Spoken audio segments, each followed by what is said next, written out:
second.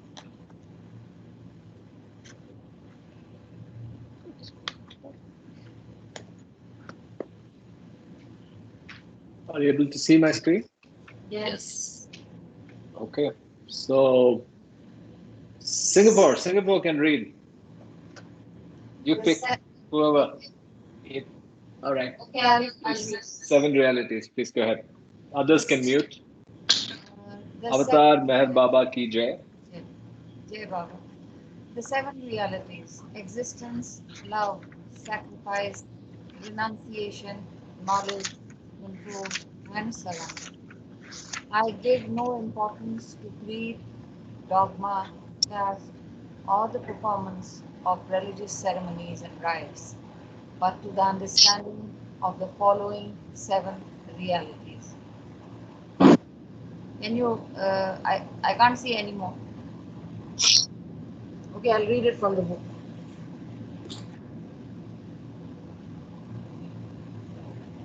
Give me a second, yeah? No, I got it moving. Sorry. Oh, you got it.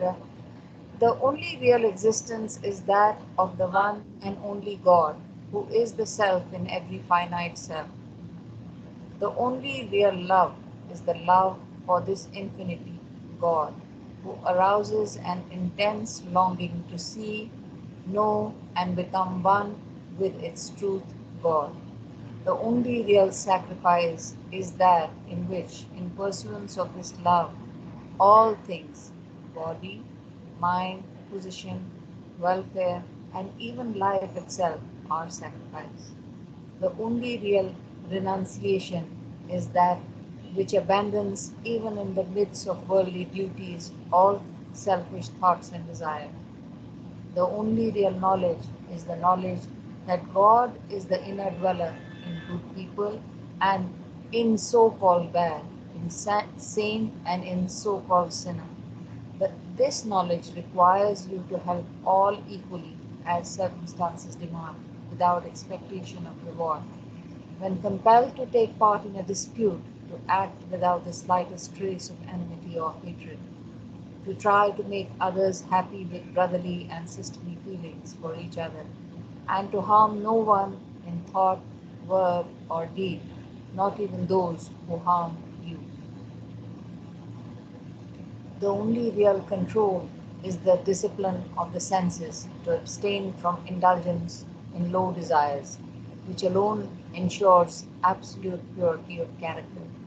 The only real surrender is that in which poise is undisturbed by any adverse circumstance, and the individual, amidst every kind of hardship, is resigned with perfect calm to the will of God. Avatar Meher Baba ki. Over to you, sir. Thank you, Madam Ji.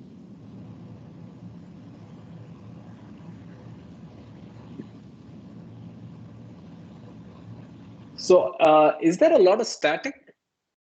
Oh, so it was your mic. So I just tested. Okay. Can you hear me? Okay, cool. Yeah. Yes. So yeah. So there was a lot of static on one of the mics. It was yours for some reason, Namita ji. Okay, so we are at we finished the chapter on love. I think fittingly we did it in a very leisurely pace, and I think we took away what is the intent of that chapter, and we also did a relevant digression. We spent some time on backbiting, and we also did that presentation from Ravi. So now we're ready to plod along and move to the next chapter, which is Infinity of the Truth, physical book 117. Before we start, any comments on love? Like I said earlier to the call, we will have a brief discussion on our experiences for those of you who have volunteered to do the backbiting challenge, who have taken the backbiting challenge. So we will spend the last 15 minutes talking about that. Jay Baba, everybody, can I Sure. just Okay, hi. Hi, Uh, Jai Baba. everybody, Jay Baba. Okay, I was, going through some parts of other textbook. Other textbook means Listen Humanity, Discourses, as well as God Speaks. My request is that while we are reading it and while others are doing it, please help me out with if you, with cross references, because I'm thinking of making a template wherein, like, I take a say love, or I take non-violence, violence, and the references, the cross references of analogies, so that we can have a complete, a better insight into that particular topic. And so that is what I said. I don't have immediate references right now, but I'll be putting it on the and Great, great. That's a good idea, Ashok. Very good idea. So We I'm help pretty much encourage. caught up on updating the cross references and everything. So I'll show you what I've done for love. I need your help, Ashok, for the Excel sheets. I need the questions from Ravi. So you need to give me those presentations so that I yeah, add them. So look at what love is looking like, right? So we have the multiple reads, all the video links there.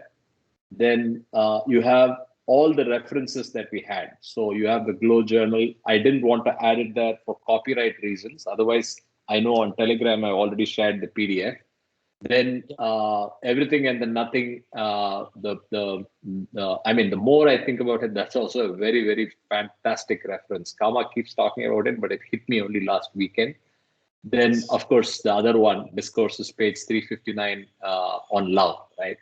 On divine love specifically. So those are the references I've added. So it's all out here. yeah, So yeah.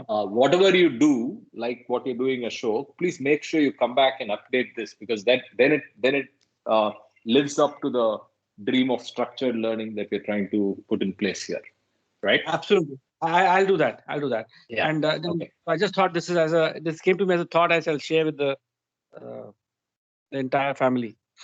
Sure. Sure. So what's the ask? I'm not very sure what the So ask was. the ask is that, say, for example, I have done this Excel on violence, non-violence. I've shared with you, I Correct. think. I didn't know how to Yeah, the put it old on. version. I don't know what's the latest version because you are I sent working you on a it. message. So if you send it So, to me, I can add it. So you had it. basically, it's very simple. I'll tell you how to do it right on this call. So Okay, that okay. as violence and non-violence.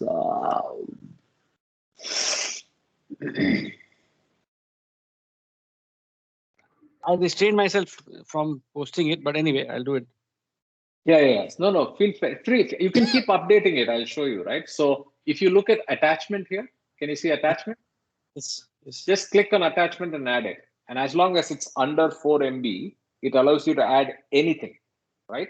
So anything Perfect. that's relevant, just go in and add it here. And you can put your comments along with it, saying the one we discussed, whatever, right? So, and if you want to change it, go detach it and add another one. So if you make updates, right? We can also edit it. Okay, again. So if you're going to save it on OneDrive, just put a link here or Google Okay, Drive. perfect. Right, And so save it on OneDrive, just put a link. Otherwise, you can actually attach it here so that people can get to it easily. so I just wanted to add one more observation or comment is that Listen Humanity is also similar. Many parts are similar to Discourses, but it also has got a lot of anecdotal, or let's say analogical things which are may not be there in the Discourses. So it's a Discourses extension. Sure. So we'll probably keep that in mind as we pick the next book to read. Yeah, and it's Yeah. quite it's a little simpler. I mean, although Discourses itself is simpler than God Speaks, but it's got a lot of interesting insights, and mainly it's coming out of Baba's 7 days Sehvas uh, communication. Jay Sure. Baba, that's all from my side. All right.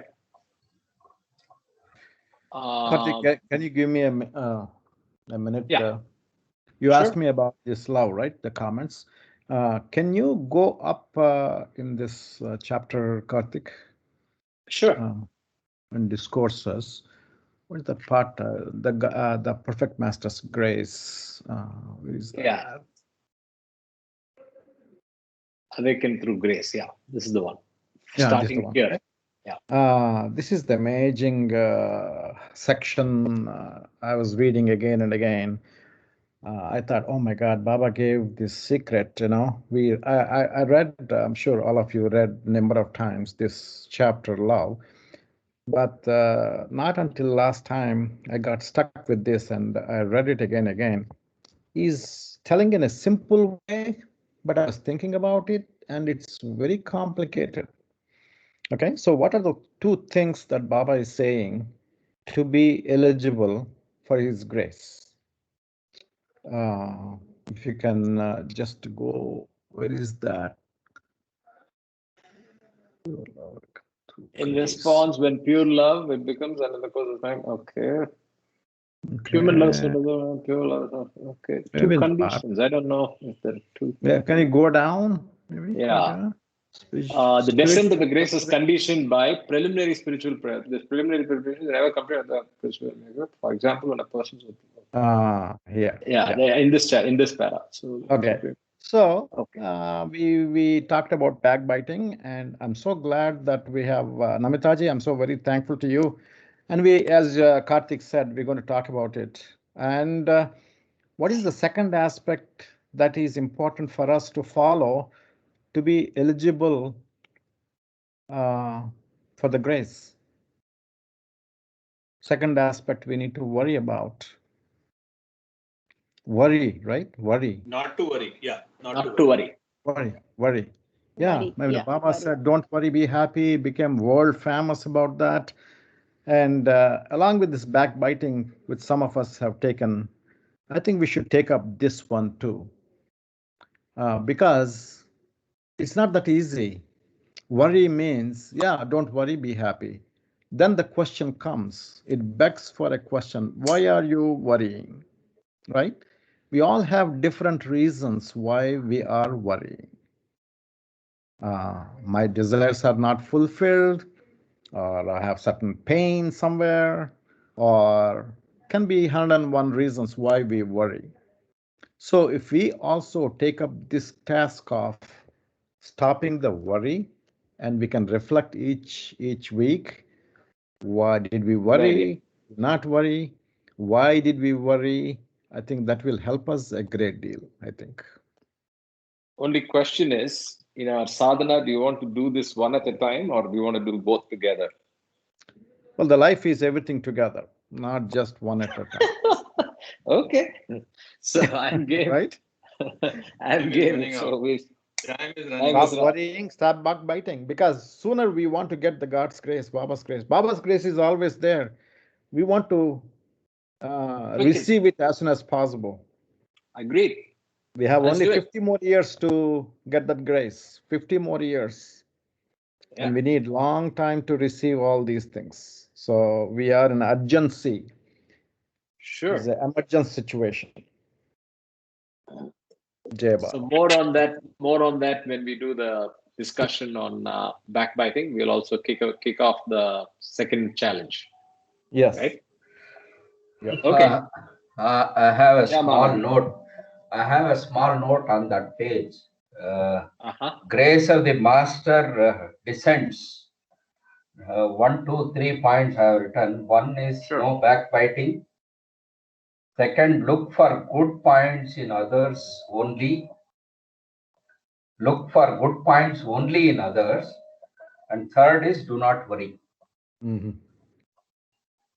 So I'm adding one more point. Very good. So very good, Mom. Basically, actually, yeah, that's a good point. So, but if you look at, if you go back to the backbiting discussion that we had, right? The way, what is allowed, or what is a way to get out of the backbiting hole, is to talk about the positive things, right? So that's part of backbiting. But yeah, we can take it as three things: backbiting. Yeah. Reduce, increase talking about the good things of others, see the positive in others, and third, eliminate worry. Super. Yes. Yeah, it basically comes under backbiting subsection, talking about good things. About exactly. Yeah. Mm-hmm. Very good. All right. Thank you. Thank you. Very good. So maybe we can even put a note on that, right? So let's do that.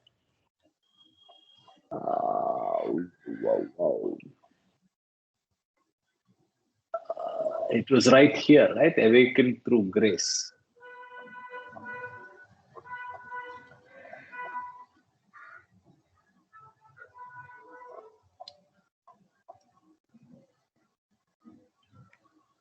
Three ingredients or two ingredients.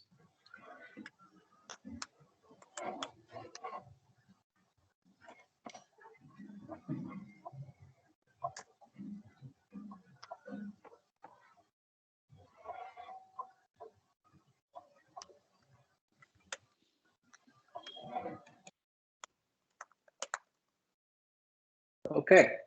So anyway, so let's go to the next chapter if everybody's okay. Anybody, any other feedback, insights, points from the rest? Karthik, I have just one suggestion. Yeah.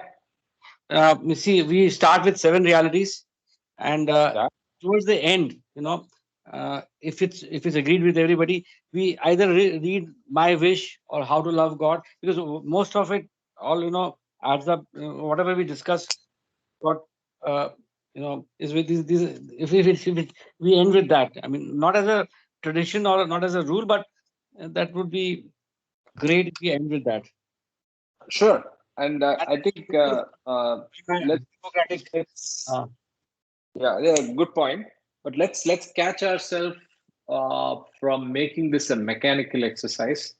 So keep that in mind. We are not doing this. We shouldn't fall into the trap of doing this mechanically. The initial 7 realities reading. So let's keep that in mind as we read every time. And I'm open to ending with another Baba message, which you can read. Yes, no problem. Sounds good. Yeah. So let's get started with this then. If there's no other comments and insights. Jai Baba, this is, I'm sorry, I joined a little bit late. I was just listening to the last part of the discussion. Mm-hmm.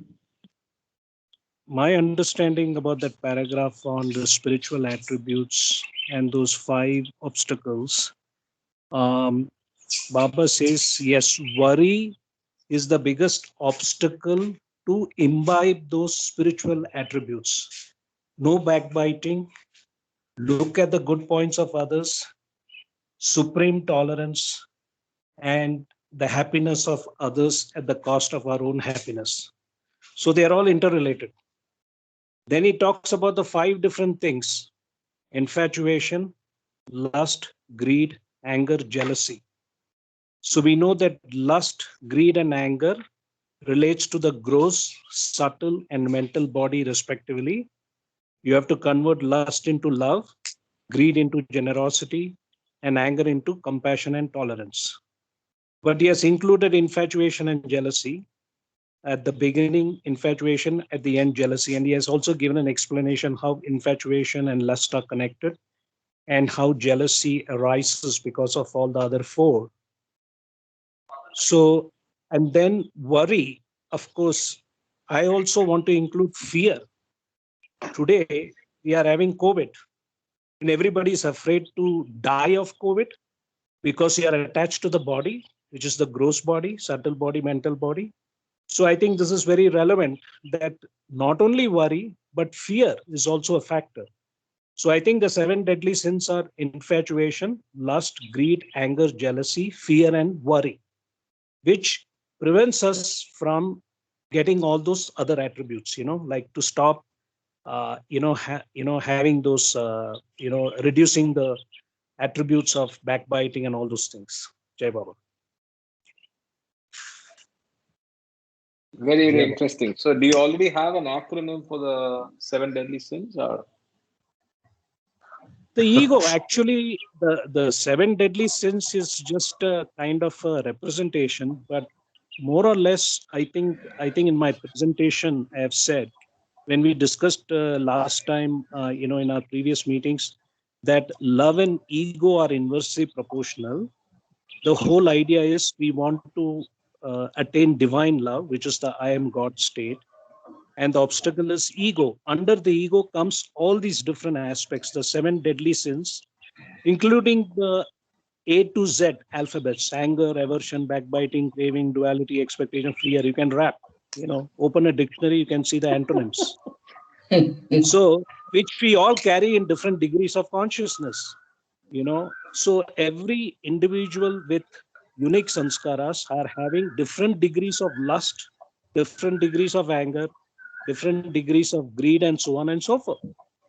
So I think this is just for simplification process that we have called it's kama, krodha, lobh, lust, greed, anger, because it relates to the 3 bodies: gross, subtle, and mental. But actually there are many subsets to it. So that is my point. Jai Baba. Cool. Excellent. So, no, actually, I had a very lighter vein question for you. I said, do you have an acronym for the 7 sins? But that's okay. It's just he Very, very expanded it straightforward. to. He It's expanded. ISGAJ and WF. It's very got to do it that way. Yeah. No, he has already expanded it to 26. No. Exactly. It's got one for the alphabet. I couldn't stop chuckling. Yeah, he was ready to go till Z. Okay. Good point, Doc Mama. I think you're correct. A to Z is all the different aspects of ego. Yes, correct. Yes. Thanks. The Amazon of ego. Yes. Okay. Anyway, let's get started. Avatar Meher Baba Ki Jai. The chapter is Infinity of the Truth. Physical page is 117. First subtitle is Source of Error in Spiritual Valuation. Most persons are under the impression that anything that can claim to have spiritual importance must necessarily be very great from the worldly point of view. Thus, to be considered spiritual, an act must have far-reaching effects or must substantially affect an extensive area of life. They are constantly judging the worth of an action by the magnitude of its consequences.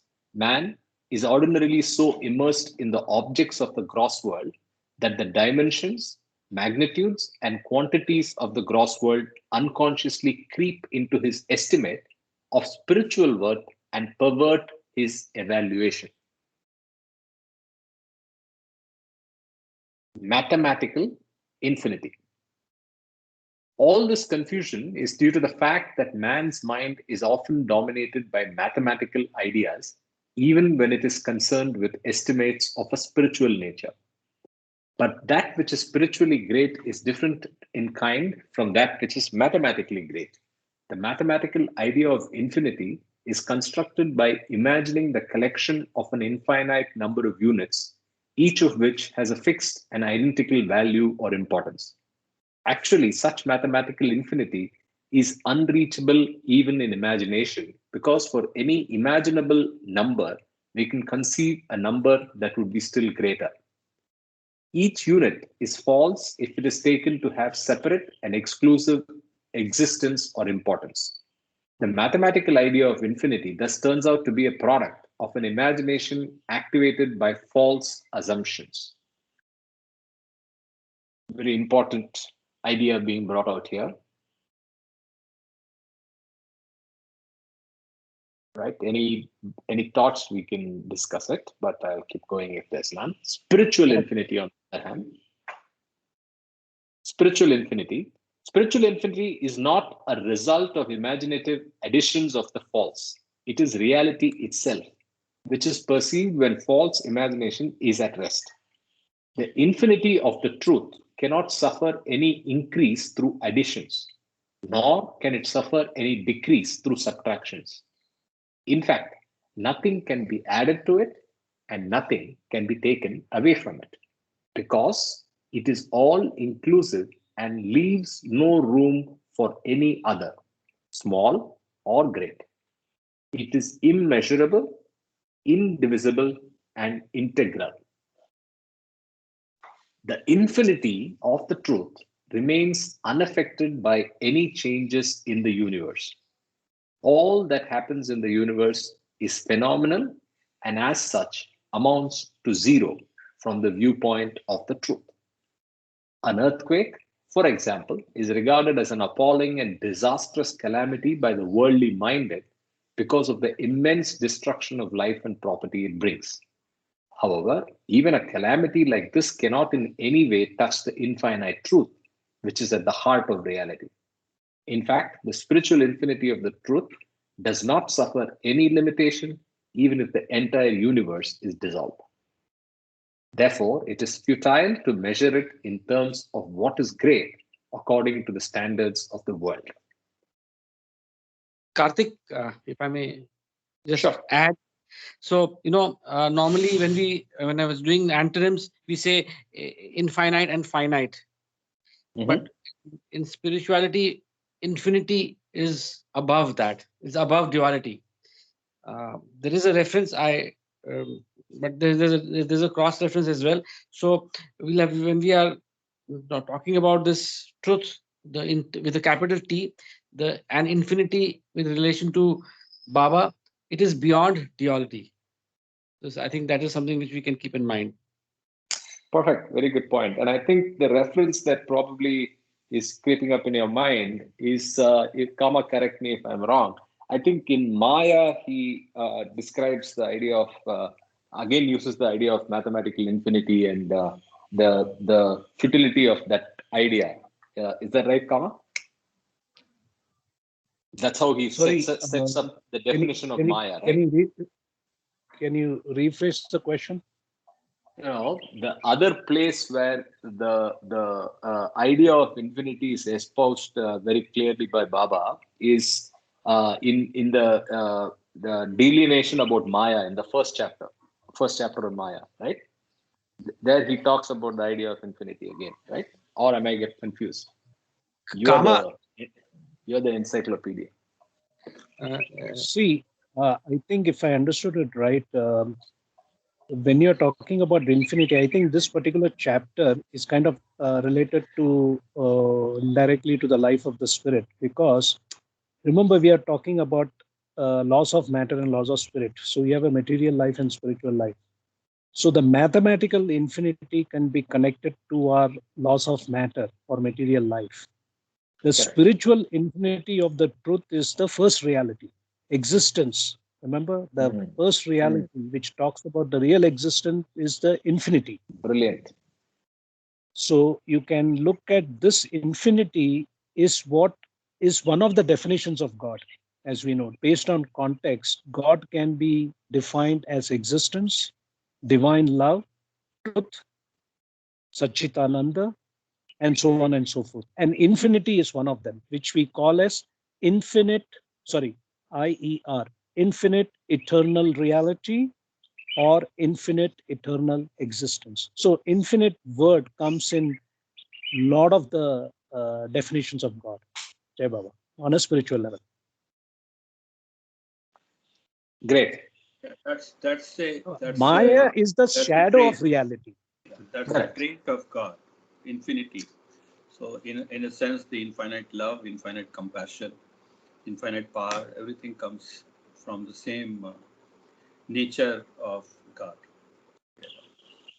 See, one more point is, yes, our Maya is a shadow of the reality.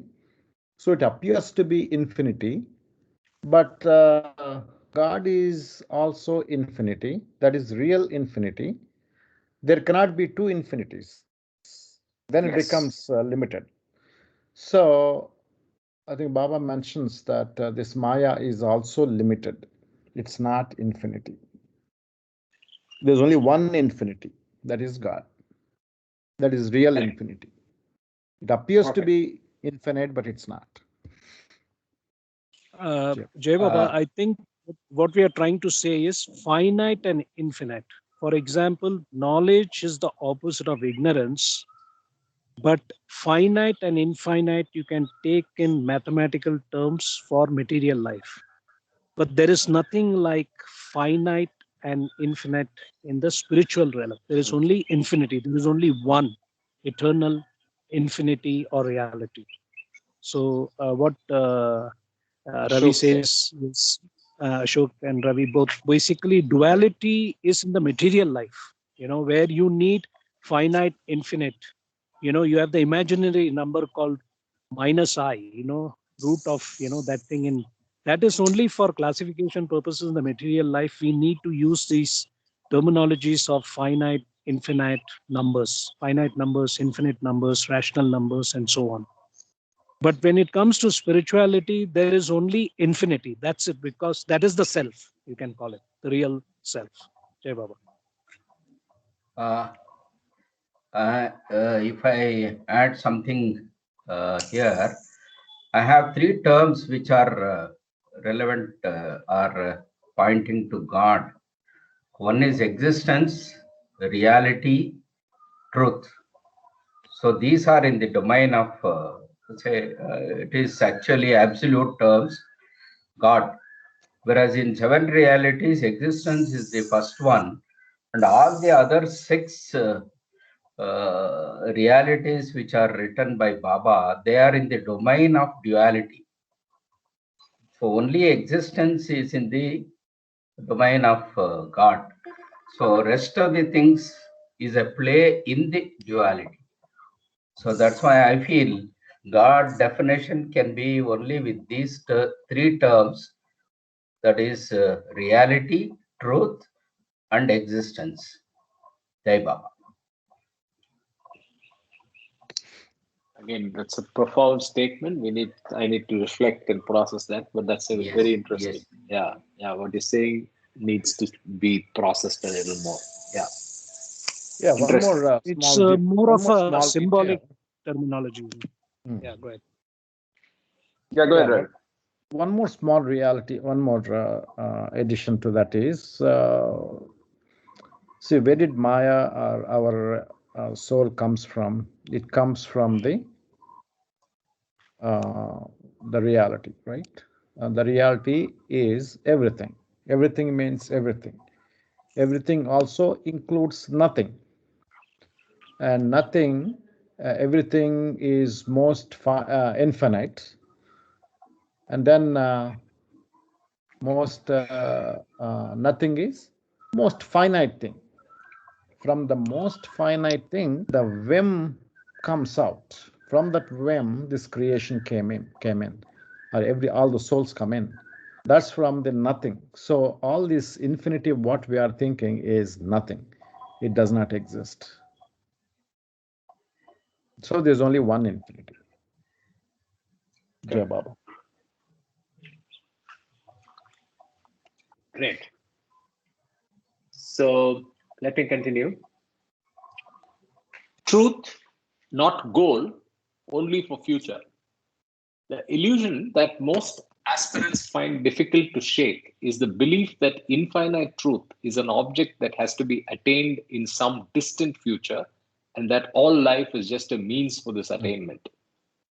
If truth were to be confined only to the future and not to the past or the present, it would not be infinite. It would at once become limited as an event that has its origin in time. All that life is and has is at once deprived of intrinsic significance if it comes to be regarded as merely instrumental to some far-off event. This is definitely a false point of view. Eternal now. Life is not meant to be rich in spiritual significance at some distant date, but it can be so at every moment if the mind is disburdened of illusions. Only through a clear and tranquil mind is the true nature of spiritual infinity grasped, not as something that is yet to be, but that already has been, is, and ever will be eternal. Self-fulfillment, that will be eternal self-fulfillment. I'm going to read this line again. Only through a clear and tranquil mind is the true nature of spiritual infinity grasped, not as something that is yet to be, but that already has been, is, and yet ever will be eternal self-fulfillment.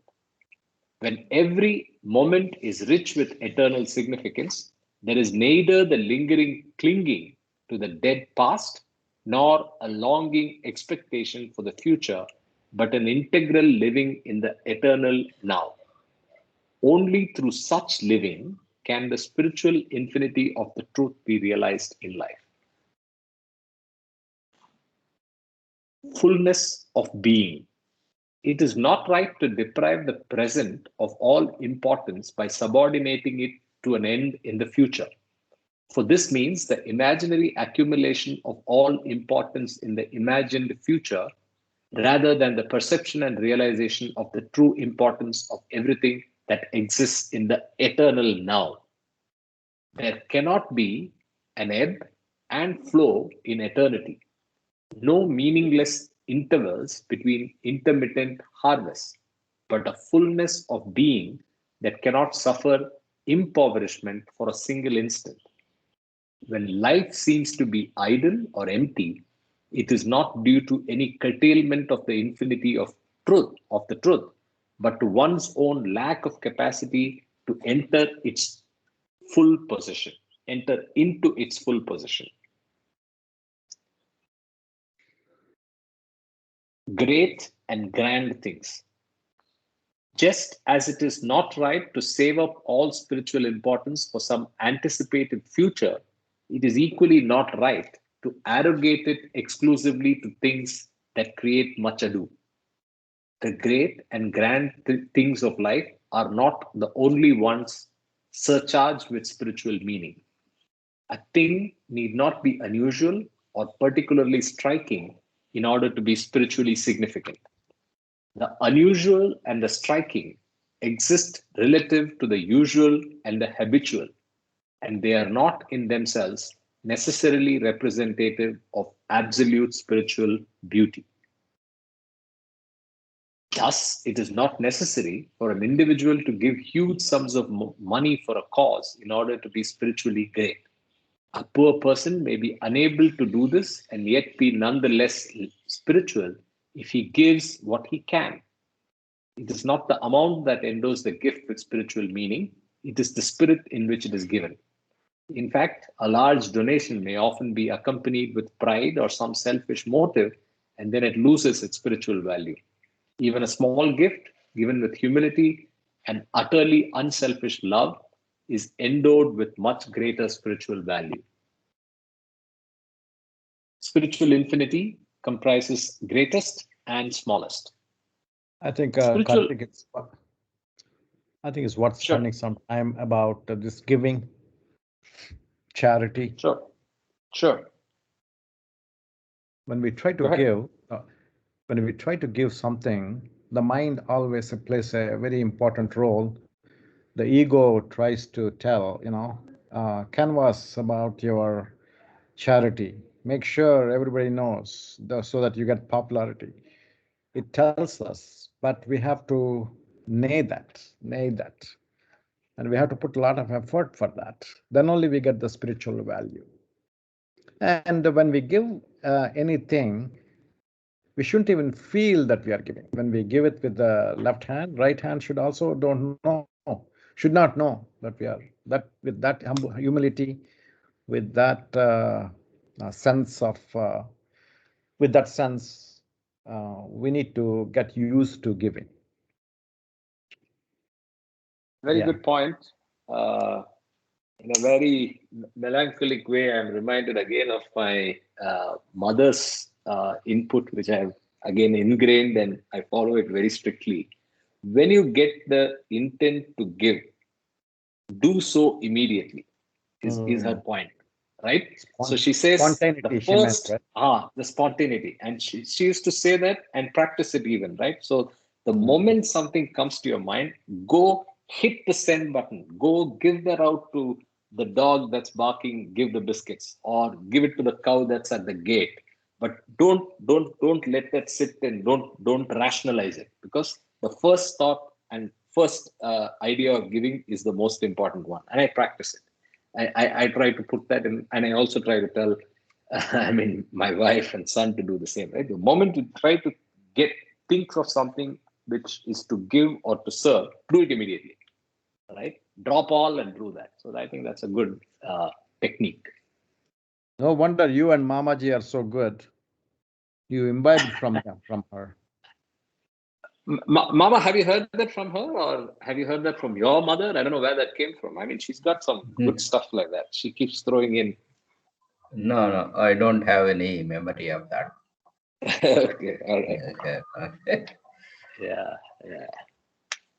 Cool. So let's continue.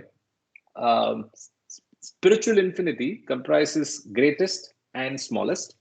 Spiritual life is not a matter of quantity, but of inherent quality of living. Spiritual infinity includes in its scope all phases of life.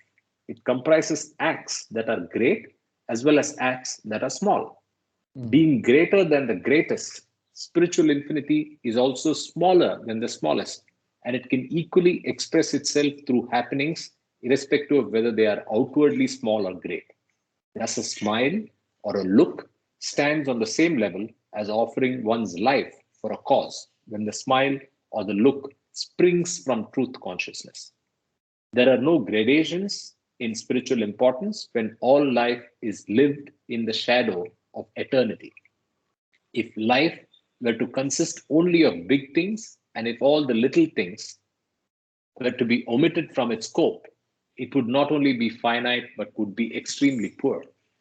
The infinite truth, which is latent in everything, can reveal itself only when life is seen and accepted in its totality. Freedom and joy of non duality. Limitation comes into existence owing to ego centered desires and self will. Possessiveness in all its forms leads to a life of limitation. For example, if one covets the love of someone, but instead of winning the love of that person, loses it to another, there ensues a narrowing down and strangling of the free life of the spirit, and one has an acute consciousness of limitation. This is the origin of the pain of suffocating jealousy. But if one looks at the situation with a heart purged of longing, the love that is received by the other will be seen in its natural beauty. In the clarity of perception that comes through non possessiveness, one will not only taste the freedom of non duality, but also its joy. When someone else receives that love, it is like oneself receiving it, since no longer does one insist upon the claims of a single form, having identified oneself with life in all its forms. Realizing spiritual infinity through non duality. In non duality, there is freedom from limitation as well as the knowledge and appreciation of things as they are. In non duality alone is there the realization of the true spiritual infinity that secures abiding and unfading bliss. The limitation of jealousy is like all other limitations, such as anger, hate, and cravings. They are all of one's own creation. All finitehood and limitations are subjective and self created. With the surrenderance of self will and ego centered imagination, there arises a true perception of the infinite worth of that which is.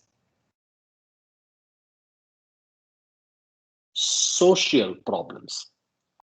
When the infinity of the truth is adequately grasped from the point of view of non duality, this understanding also becomes fruitful for the adequate solution of social problems based on duality as an irreducible fact. Mere manipulation of numbers, however clever, can neither yield the right adjustment between the individual and society, nor it can yield true harmony between various groups that come to exist within the society. If social claims of a general nature are determined by the considerations of a small minority, the interests of the vast majority remain unreconciled, and the majority remains inevitably in rivalry and opposition to the minority. On the other hand, in democratic countries, the claims of a general nature are determined by consideration of the majority viewpoint rather than by the minority. This point of view, however, is still within the domain of duality, where the many exist and therefore the problem of minorities remains unsolved. Since their interests remain unreconciled, the minority remains inevitably in rivalry and opposition to the majority. This subtitle was Minority and Majority. The next one is Indivisible Totality. As long as a social problem is dominated by the idea of numbers and multiplicity, there is no lasting solution for it. The lasting solution can come only when it is illuminated by the truth of the indivisible totality and intrinsic unity of all. The one and all cannot be contacted through the multiplication of the many, but only by shedding the false idea of the many. Any number, however great, is bound to be finite. Spiritual infinity is not a number, however great. It is the sole reality without rival. Karthik, I think the last sentence is quite profound. Maybe I think highlighted. So pretty. Yes, totally agree. Yeah, thank you. World of the many. Karthik, 1 minute. Karthik, 1 minute. Yeah, I think this message is also indicating the futility of the miracles, actually, which are in the domain of duality, right? So that's also another angle that I am getting reading this chapter. Actually.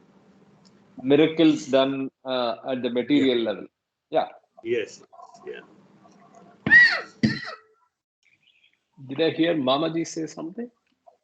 I think we can read the paragraph on minority and majority and try to put it across to what we are experiencing in world. Interesting. So I'll read it again, then we can discuss it. If social claims of a general nature are determined by the considerations of a small minority, the interests of the vast majority remain unreconciled, and the majority remains inevitably in rivalry and opposition to the minority. On the other hand, in democratic countries, the claims of a general nature are determined by consideration of the majority viewpoint rather than by minority. This point of view, however, is still within the domain of duality, where the many exist, and therefore the problem of minorities remain unsolved. Since their interests remain unreconciled, the minority remains inevitably in rivalry and opposition to the majority. Yes. In both the conditions referred to here, either democracy or otherwise, there is always rivalry. Because the false value is being focused on the identity with the minority, right? So even he refers to this in some other chapter as well, right? We are identifying with the false value of the minority classification to start with, right? Others, any other thoughts on how it applies to the world? There is another message which I do not recall word by word, but Baba says the problems of the world are not the problems of the bread. So that's what it refers to. Problems of the world are not problems of the bread. Yeah. No, I tell you, distribute the wealth equally to everyone, then the world, all the problems will be solved. So it's that actually. I'll pull out that message somewhere. It is there. Sure.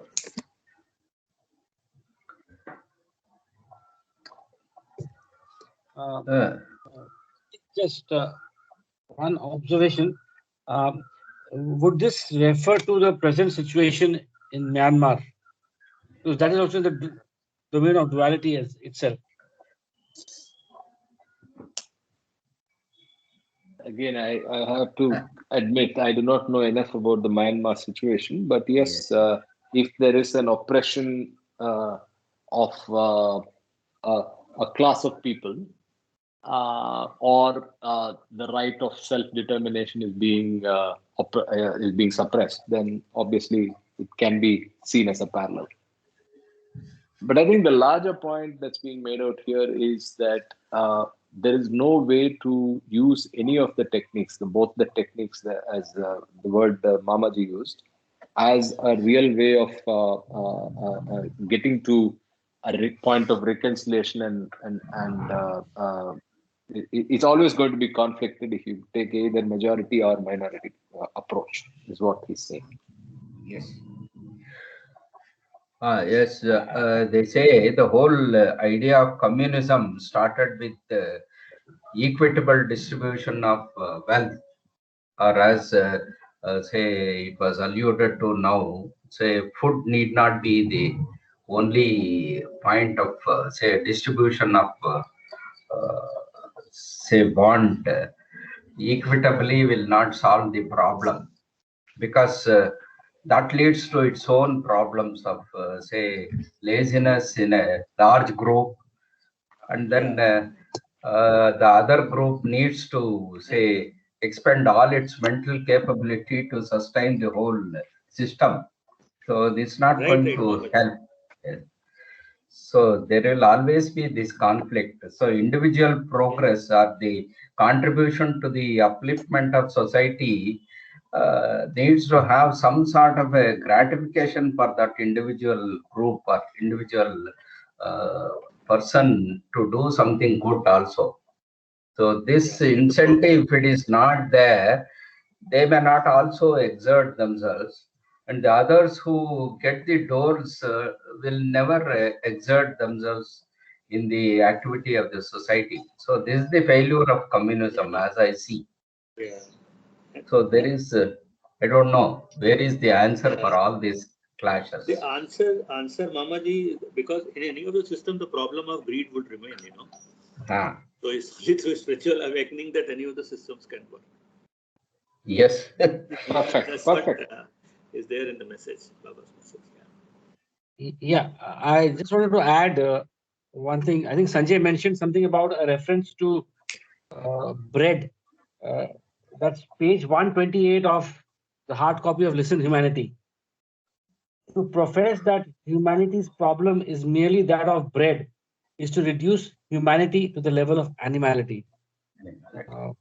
So there's one reference there. And I would like to also read out one more relevant part from Listen Humanity. Same page 128, third para. Bound by material interest and a limited viewpoint, they forget their divine destiny. They have truly lost their way, and so they lay savagely about themselves, for their hearts are torn by fear and hate. I think that could be relevant to this paragraph. Yep. Yeah, that's the page. That's right. Yeah. So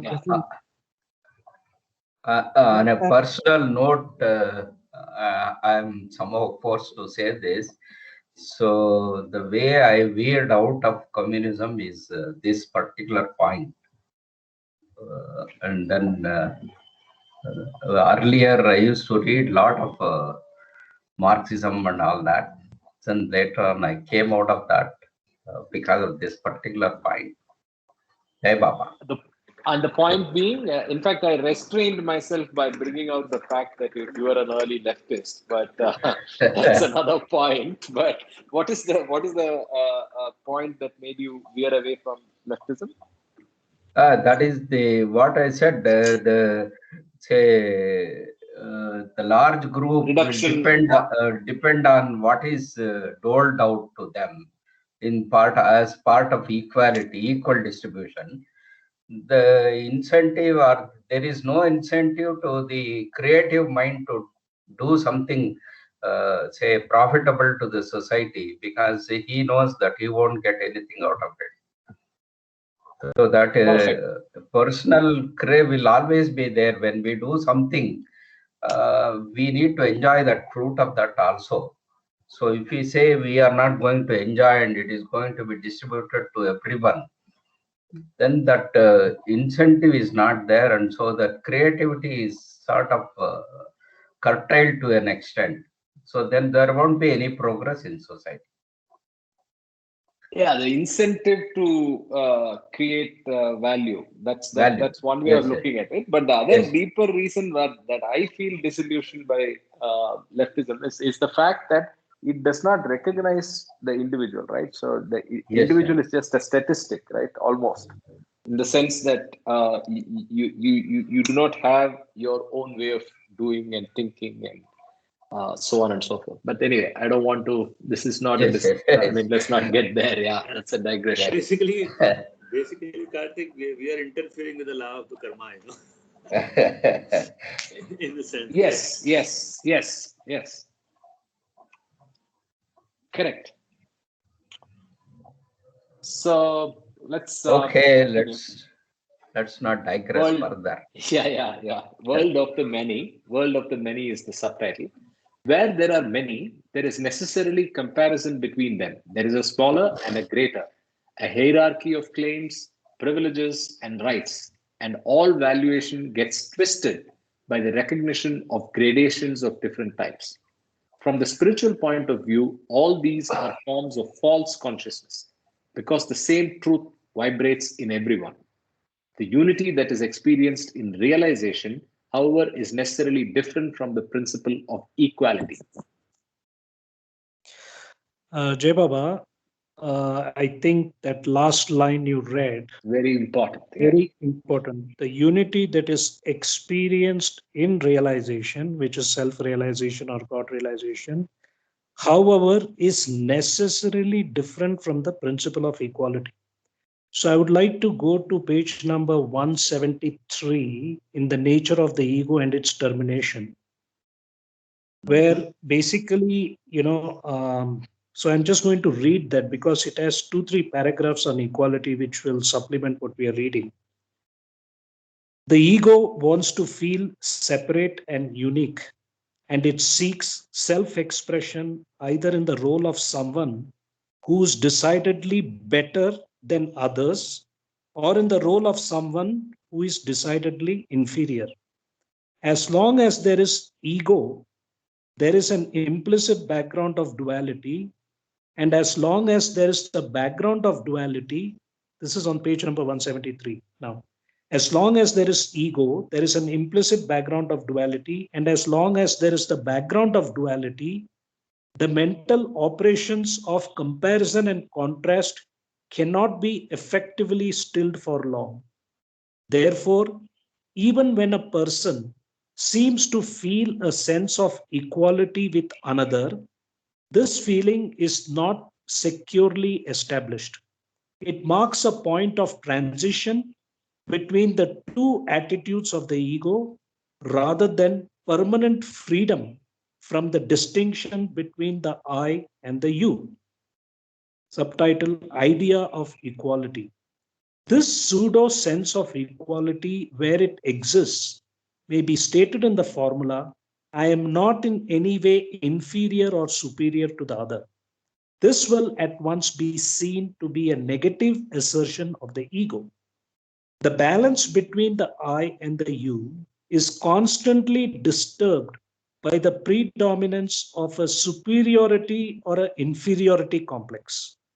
The idea of equality arises to restore this lost balance. The negative assertion of the ego in the form of equality is, however, utterly different from the sense of unity that is characteristic of the life of spiritual freedom.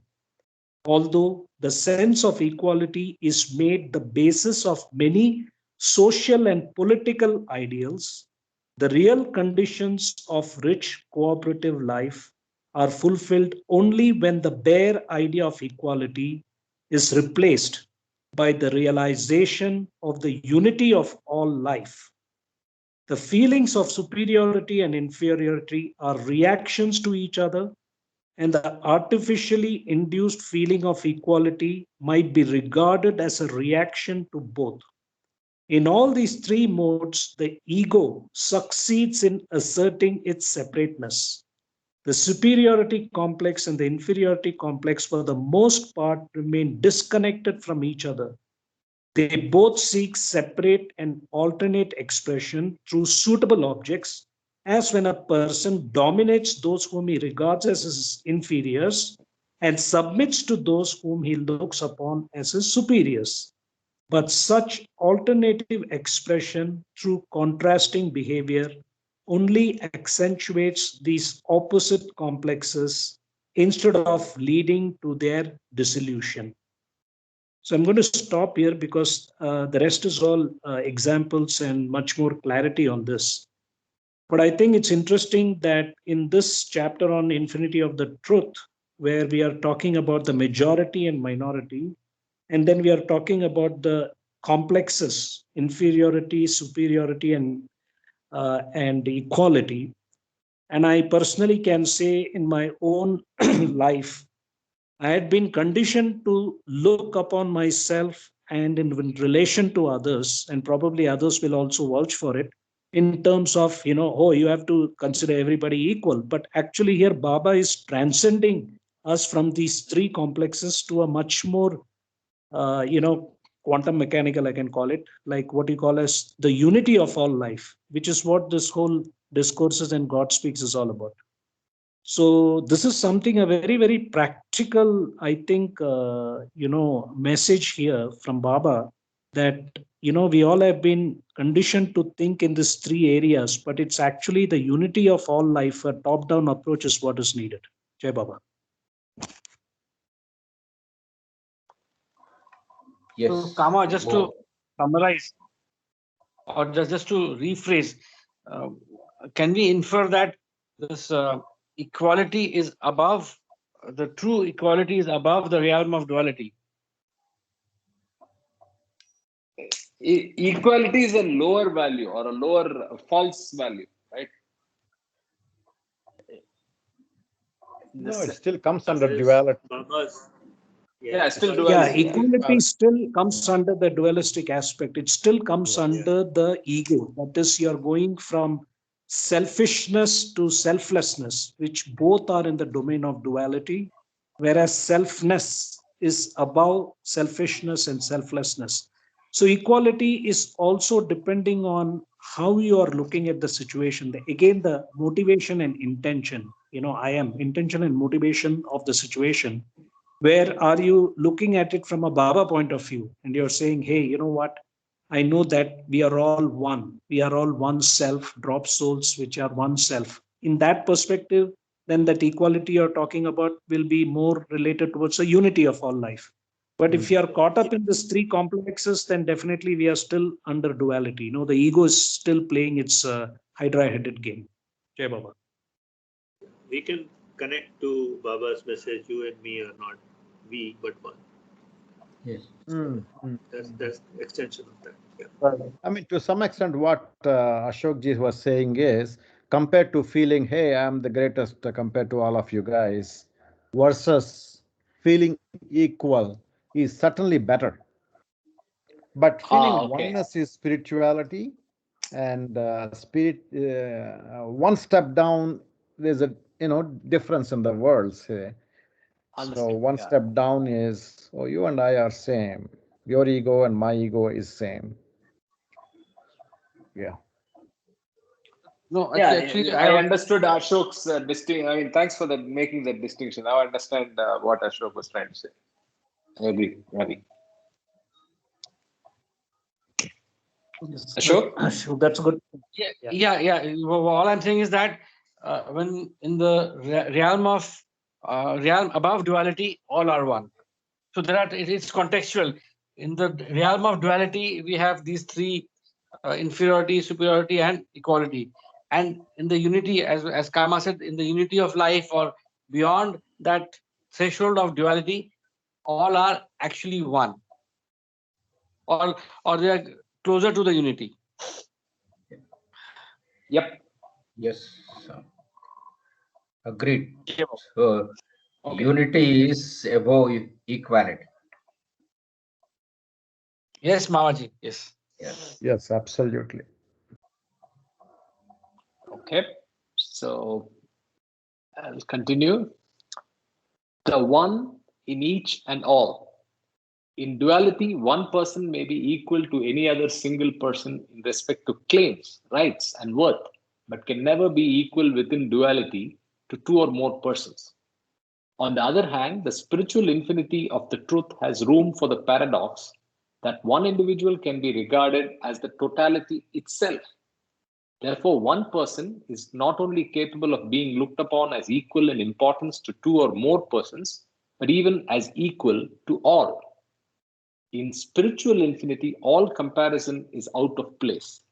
There is no smaller or greater or hierarchy of claims, privileges, and rights, and valuation remains unclouded because of the unmarred perception of the one in each and all. Since everyone in creation is not only in spiritual infinity, but is that indivisible spiritual infinity, then everyone is first in importance and no one is second. I'll read that line again. Since everyone in creation is not only in spiritual infinity, but is that indivisible spiritual infinity, then everyone is first in importance and no one is second. Civilization is based on the infinity of truth. In social life, the recognition of spiritual infinity of the truth will mean a challenge to individualism as well as to collectivism. It initiates a new way of thinking in terms of an indivisible totality, and it discards all the relative values of comparison in favor of the recognition of the intrinsic worth of everything. In a civilization based upon a true idea of the spiritual infinity of the truth, there will therefore be no problems of majority and minority, of rivalry and competition, and of those comparisons and laborious assessments that so often become a shelter for pride and separative ego.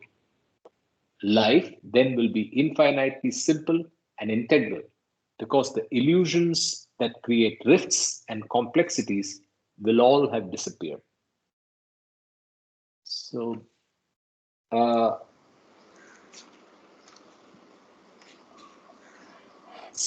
I think you wanted to read.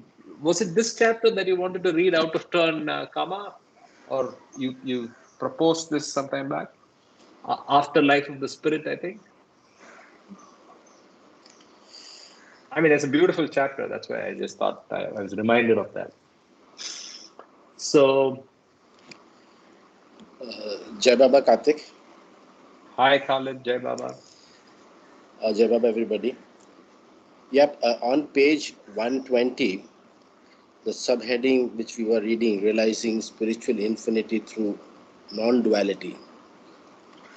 You know, the last line, which reads, with the surrenderance of self-will and ego-centered imagination, there arises a true perception of the infinite worth of that which is. You know, just for my limited understanding, I just wanted to elaborate that ego being inversely proportionate to love, like, you know, in the realm of duality, and so is you to I and I to you, right? And if we go to see in our daily life, you know, yesterday is non-existence, tomorrow is an illusion, today is the truth of existence. So where do we come about, you know, saying as a surrenderance? The truth which comes out of this is that it is what we call as existence in love. That is the truth. The existence of love is the truth. So my query on this was, is this all about surrenderance, or is it all about acceptance? Whether we accept the existence of today whether we accept love, or do we say that we surrender ego, or we surrender illusion, which is tomorrow? Can anybody throw some light on that, Jai Baba? Jai Baba, I think on page number 118, which we just read now, on the subtitle Eternal Now, at the bottom, page 118. Life is not meant to be rich in spiritual significance at some distant date, but it can be so at every moment if the mind is disburdened of illusions. Only through a clear and tranquil mind is the true nature of spiritual infinity grasped, not as something that is yet to be, but that already has been, is, and ever will be eternal self fulfillment. When every moment is rich with eternal significance, there is neither the lingering clinging to the dead past nor a longing expectation for the future, but an integral living in the eternal now. Only through such living can the spiritual infinity of the truth be realized in life. So, if I understood your question and also what this particular para is, the spiritual infinity of the truth is another way of what you are talking about: divine love, dissolution of the ego, acceptance, not expectations, and so on and so forth. Because when you really look at it, there is nothing like past, present, and future except in the waking state. When we are caught in duality, we are caught up in space time, which is also part of the illusion. When you are in sound sleep state, time doesn't exist, consciousness doesn't exist, you know. So the thing, what we are looking at is that love is already latent in all of us, the divine love, because we are part of the drop soul, which is part of the oversoul. So the drop soul is similar to the oversoul Paramatma, and so divine love is latent in every human being, and that divine love which is latent is being awakened by all of us through this process of being close to Baba and following his messages. So I believe that, in a macro level, I think those 7 awakenings that we had compiled, the 7 realities, prayer of repentance, Hafiz sayings, and so on, my wish.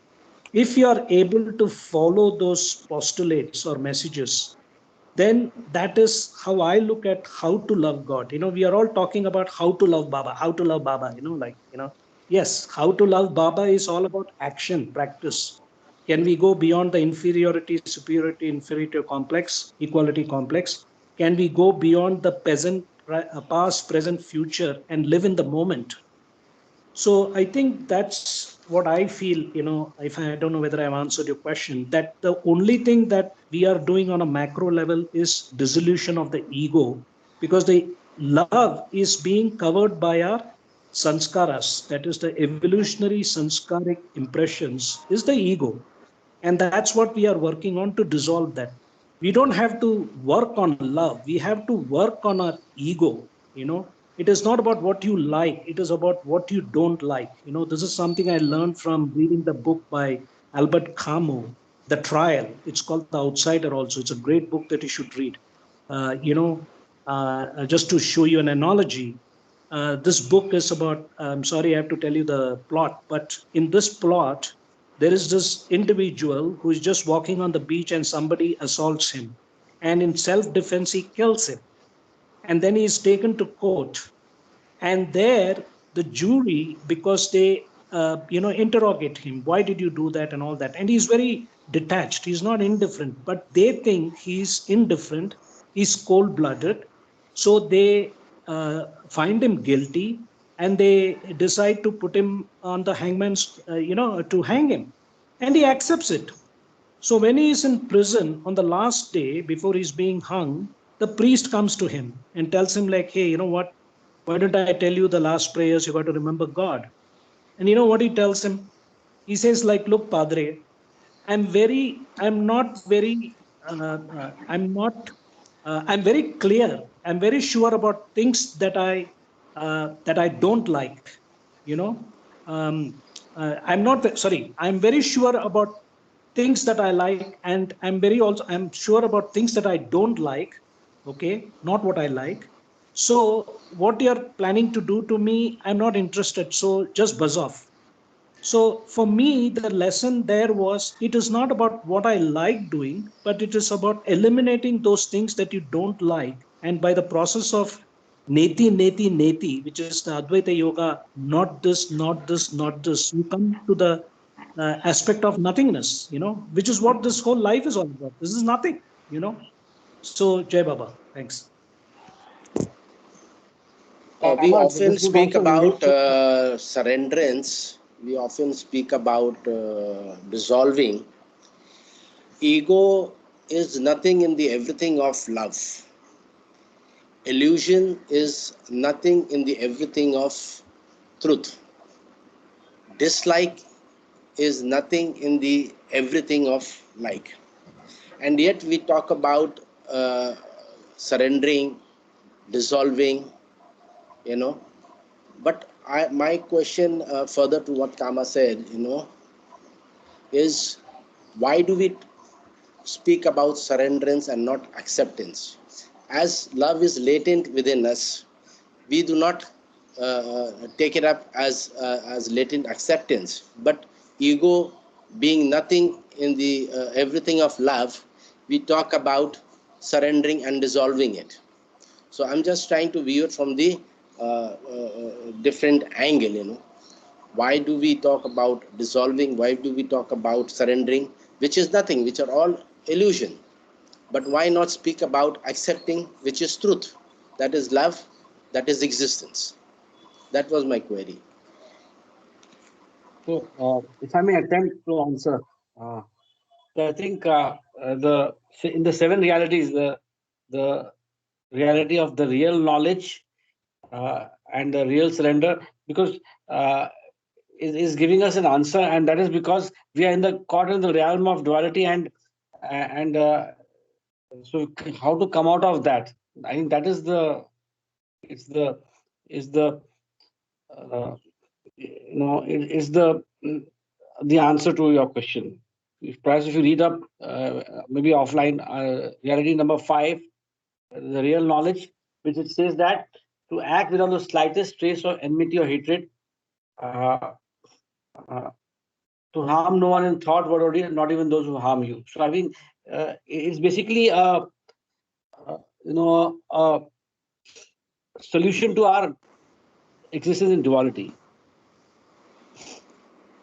Ashokji, I think you've not probably deciphered my question rightly. I'm not talking about the ways and the paths. I'm trying to understand why do we speak about surrenderance of something which is nothing, and why do we not talk about acceptance of thing which is latent and which is the truth? The seven realities are there, but what we're talking about is different, and what I am trying to get at is something different. Jai Baba, I'm sorry, the network was down. What I wanted to say was, sorry about that. The network was down. I think what I was trying to say is the word surrenderance and acceptance. First, you have to look at the context, number one. Number two is my understanding of surrenderance and acceptance are two sides of the same coin. And then when we come on surrenderance in aspect of LOSS, first comes love. More than love is obedience. More than obedience is surrender. And then comes sacrifice. So if I relate this surrender aspect towards the last chapter, God as infinite love, as Baba says that lust is the lowest form of love, which is in the gross sphere of existence. When you have the grace of pure love of the perfect master, then you start going through the planes of involution, and where you have this intense longing for union with God, which is our innermost loving self. Then you have to transcend that, to go from mental sphere. It is clearly said that you have to start you know, once again. So to transcend from subtle to mental, you have to surrender. Even this longing for God, that desire should stop, because that is an acceptance of your being. That you're saying, hey, you know what? I've got the grace of pure love from my perfect master. Now I'm going to surrender completely, whatever happens. Jai Baba.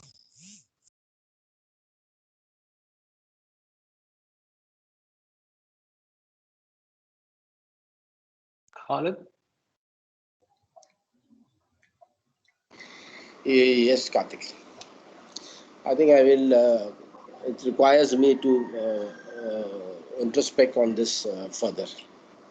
Yes, Further sir. reflection, and we can My pick it up short again tomorrow. take is acceptance is still in the domain of duality, and surrender is complete inhalation of mind into God. So that's the real surrender. So in that No, context, maybe you may think, yeah. so the terms acceptance and surrenderance, they have a connotation. As I see, acceptance has a very slight ego in it, whereas surrenderance is devoid of ego. So maybe we need to think in those lines also. Good point, Mamaji. I think that's got a good point. Interesting. But let's reflect a little more on that. So we're almost out of time, actually. So I wanted at least 15 minutes of discussion on the backbiting assignment that we took on. So do you want to stretch today or take it up first thing in the morning? Yes, I think whoever wants to stay, they can tomorrow stay. morning, I have to leave at 9.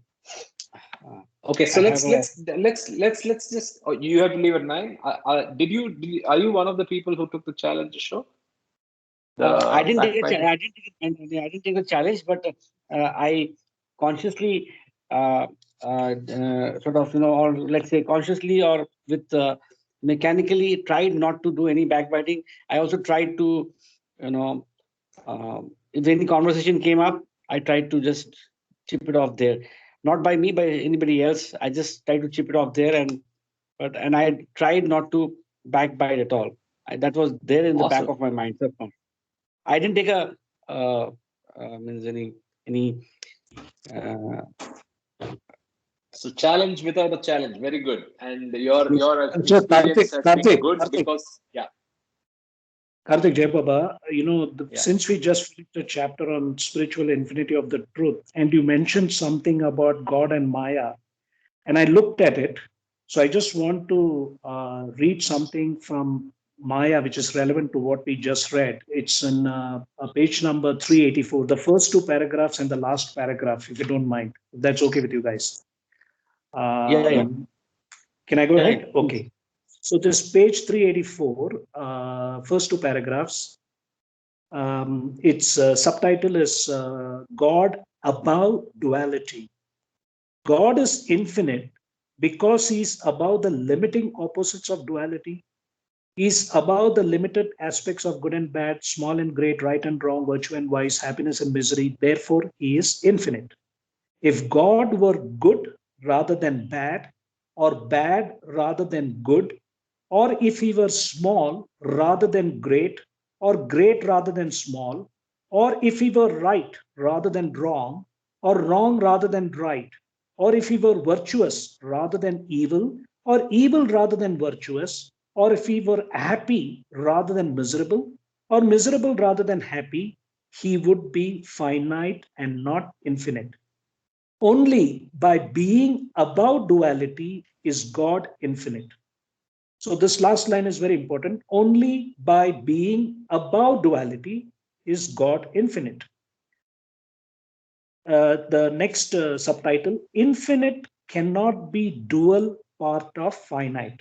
I think this is where we were discussing about the material aspect of mathematical infinity and this the is spiritual. What I was reminded, this para. Yeah, go ahead. Correct. Whatever is infinite transcends duality. It cannot be part of duality. That which is truly infinite cannot be the dual part of the finite. If the infinite is regarded as existing side by side with the finite, it is no longer infinite, for it then becomes the second part of duality. God, who is infinite, cannot descend into duality. So the apparent existence of duality as infinite God and the finite world is illusory. God alone is real. He is infinite, one without a second. The existence of the finite is only apparent. It is false. It is not real. Now, the final paragraph on page number 387, subtitle Knowledge of Realization. In the last and the only truth of realization, nothing exists except infinite and eternal God. There, the illusion of finite things as separate from God has vanished, and with it also has vanished Maya, the creator of this illusion. Self-knowledge comes to the soul by looking within and by overcoming Maya. In this self-knowledge, it not only knows that the different ego minds and bodies never existed, but also that the entire universe and Maya itself never existed as a separate principle. Whatever reality Maya ever had is now swallowed up in the indivisible being of the one soul. The individualized soul now knows itself to be what it has always been, eternally self realized, eternally infinite in knowledge, bliss, power, and existence, and eternally free from duality. But this highest form of self knowledge is inaccessible to the intellect, and it is incomprehensible except to those who have attained the heights of final realization. Jai Baba. I think. Yeah, Ravi. No. All right. So I think excellent. Thank you. Thanks for those two references. I need to add those in as well. I think very, very relevant. And I think we'll add it against that subtitle specifically, against those subtitles. So thank you, Kama. So with that also, given Ashok has some rich inputs for the backbiting exercise, he's had a successful week. So let's discuss this in greater detail tomorrow morning. We'll start with that so that we take as much time as we can, as we need, and then start reading the next chapter. I think that's a better way rather than stretch it now. That would be my. As an aside, can I have a question to Kama? Go ahead. Kama, how do you fish out these references in an instant? Can we learn something of the technology you use? It's really mind-boggling. Mind-boggling.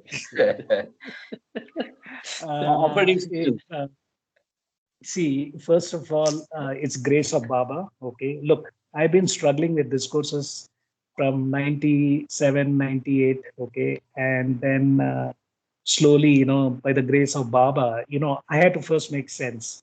And then, as Karthik had talked about, there are certain words like the word apparent, the word values, the word purging, certain things that kind of jump off, and we need to kind of focus on those words also, apart from divine love.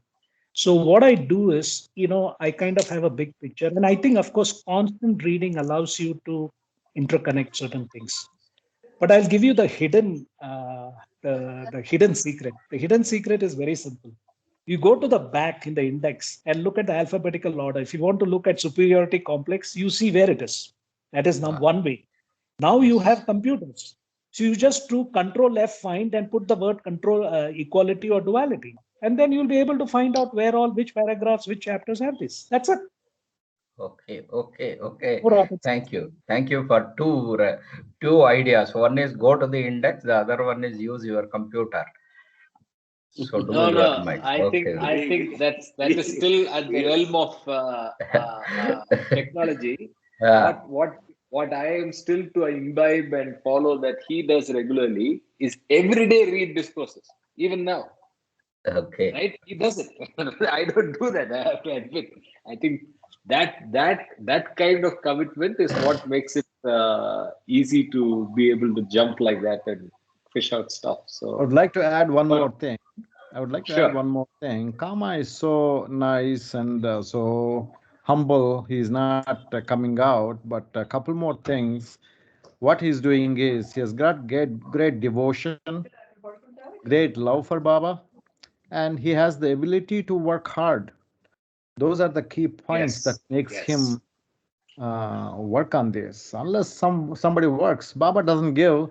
Okay, Kama is nice guy. Let me give knowledge to him. It doesn't work that way. Absolutely, 99% perspiration. I have one more tool which people can use. There's a website called mehermedia.com. The Discourses is read by Don Stevens. Even when you're walking or when you sort of, you want your spare free time and you're walking, you can listen to it. At least subliminally, some part will, sort of reach you. Or even if you can walk with concentration, that is another way which I use. I read off and on the Discourses. It's mehermedia.com. Just Google it. They've got audiobooks. They've got.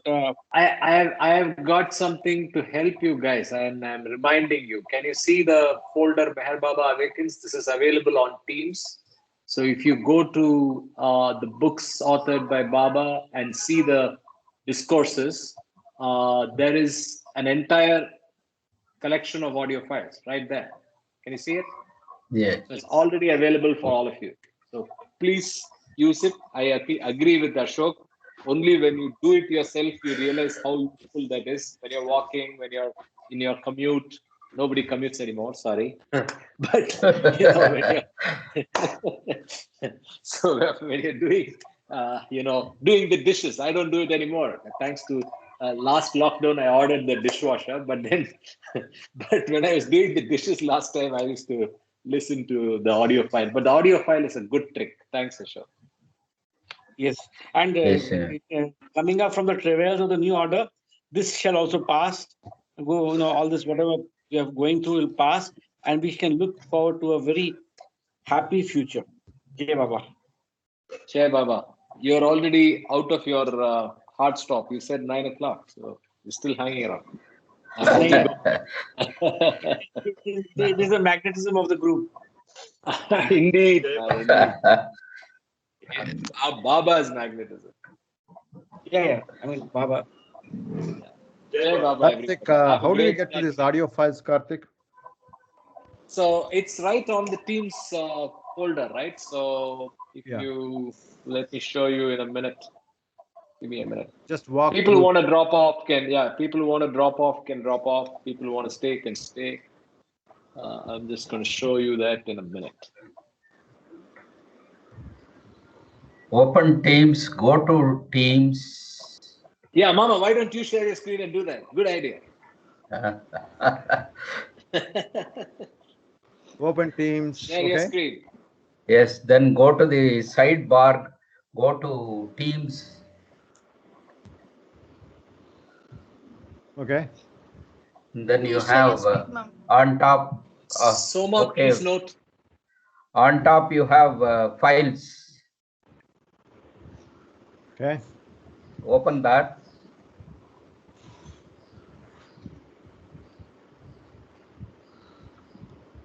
You have a list of things in those.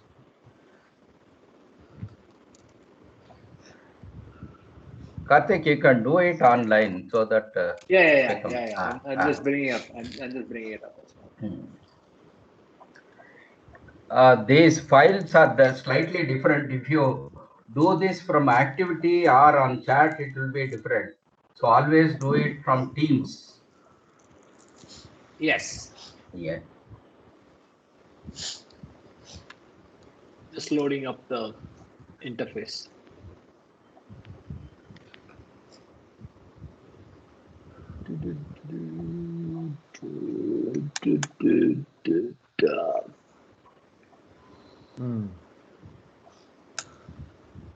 I don't know what's going on. Yeah, checking credentials, logging in.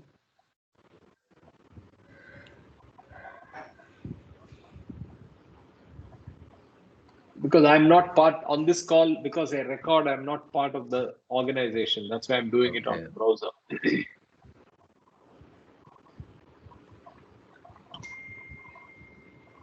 Okay, this is acting up for whatever reason. Oh, it's coming out. Yeah, so what Mama did was go to Teams, and then you get General, Host, Baba file, Awakens. wiki. Yeah. So out of that, and then Meher Baba Awakens, General. Okay. Yeah. And then files.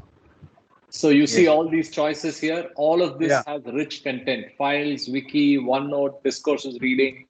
So go to files, and then you see the entire folder structure that I just showed you on my Explorer window, right? So you go into books authored by Baba. When you go to that, you see all the books authored by Baba in soft copy. Discourses 7th edition. If you go to the file combined, see this file. This is the file that somebody needs to mute. This is the file that I update. So you'll see the updates with the highlights, with the comments, everything. If you open this file, okay. Yeah. In that folder, there is a audio book. Okay. Folder. Got it. In that audio book folder, there's everything. Super. All right. Wonderful. Yeah. Thank you very much. So, all right. Jai Baba. Enjoy Saturday, and then keep working on backbiting and worry. People wants to say something. Karthik, 1 minute. Go ahead. Can you take me to Trello? I forgot. I couldn't go back to Trello today while you were speaking and talking about Trello. So you just have show to me once. Yeah, sure. So go to Trello and sign in with your user ID. So I'll do it here. Just, I don't remember the password. So let me go to another browser. My life is complicated.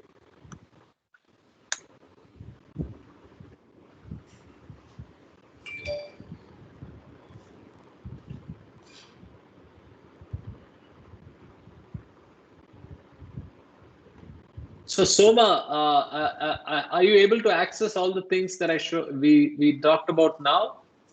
I hope because I set you up. But okay. Not on my phone, so I'll try it later on my computer. Sure. All this is available on the phone as well, just so that you know. I'm getting other ebooks, team files, Baba diaries. Yes. Books authored by Baba. Perfect. So which one? So this you have to give me your email ID, then I can add you to Trello as well. So okay, great. I'll do that. I'll send it to you on WhatsApp or Teams on Telegram. Anywhere. Telegram, yeah. Okay, I should do that. Sure, thanks.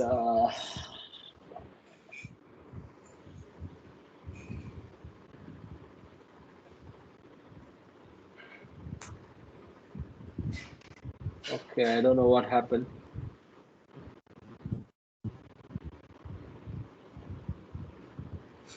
Oh, I'm not able to. I'll directly show you. I mean, you just have to sign in with your Vipul ID on Trello, Vipul.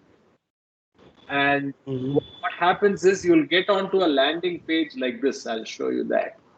So you'll get to a landing page like this, right? You'll get this. So there you have to just select Discourses reading, which is subtitle Meher Baba Awakens. No, star is what you do. So I have selected it as a start board.